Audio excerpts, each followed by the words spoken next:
Shalom saudara, ada sebuah kalimat yang mengatakan, penyesalan selalu datangnya di akhir. Kalau di awal, namanya pendaftaran. Kita mungkin bisa tertawa mendengar kalimat ini. Tapi bukankah ini adalah sebuah kalimat sindiran yang mengatakan, ya udah, makanya pikir baik-baik. Jangan sampai buat kesalahan supaya engkau tidak menyesal.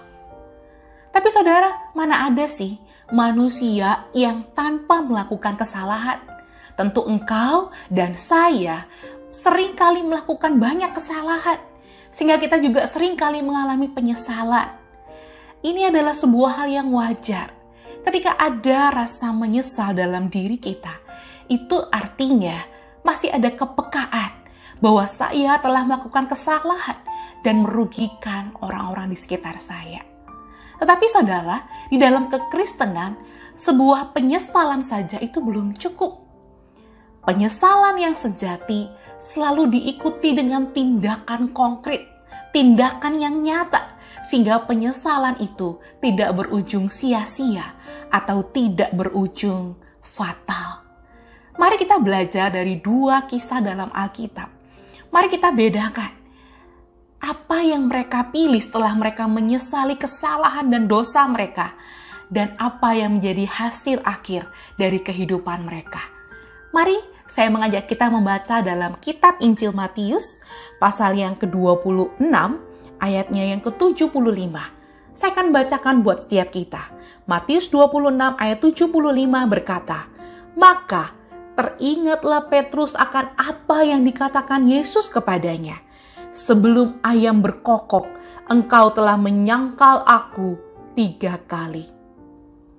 Lalu ia pergi keluar dan menangis dengan sedihnya."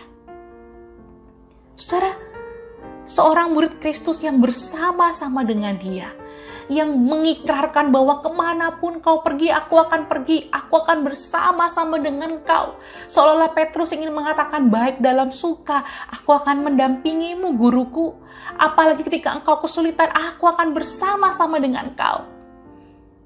Tapi toh, Petrus pun gagal. Tetapi dia menyesali perbuatannya dan dia bertobat sehingga dia dipulihkan. Yudas pun melemparkan uang perak itu ke dalam bait suci, lalu pergi dari situ dan menggantung diri. Saudara, ada sebuah penyesalan. Kenapa aku menyerahkan darah orang yang tidak bersalah itu? Tetapi ketika dia hanya menyesal dan tidak berusaha untuk memperbaiki dirinya, dia tidak bertobat, maka alhasil berujung kepada kematian yang sia-sia, kematian yang sangat mengerikan. Saudara, hari ini saya tidak tahu penyesalan apa yang sedang kita alami. Mungkin kau menyesal karena engkau memakai masa mudamu dengan sembarangan. Engkau tidak sungguh-sungguh menggunakan hidupmu untuk mempermuliakan nama Tuhan. Mungkin kau juga menyesal karena engkau pernah selingkuh dan itu menyakiti hati pasanganmu. Mungkin kau juga pernah menyesal, kenapa di saat aku studi, aku tidak belajar dengan baik-baik, dan di saat aku harus bekerja, rasanya sulit sekali untuk mendapatkan pekerjaan yang baik. Mungkin kau juga mengalami penyesalan, mengapa aku melayani Tuhan hanya untuk pengakuan diriku, bukan benar-benar aku melayani Tuhan. Saudara, ada banyak penyesalan yang bisa saja kita alami hari ini, tetapi ingat, penyesalan tidak hanya berujung dengan penyesalan saja. Mari kita berjuang bersama-sama. Kita sadar dengan keberdosaan dan kelemahan kita. Kita butuh Tuhan untuk datang menyatakan dirinya, mempertobatkan kita, sehingga kita diberikan kemampuan untuk memutuskan segala belenggu-belenggu si jahat. Kita ingin itu semua diputuskan di dalam nama Yesus, supaya kehidupan kita boleh ada kehidupan yang baru. Kita boleh memperbaiki hidup kita menjadi hidup yang semakin mempermuliakan nama Tuhan.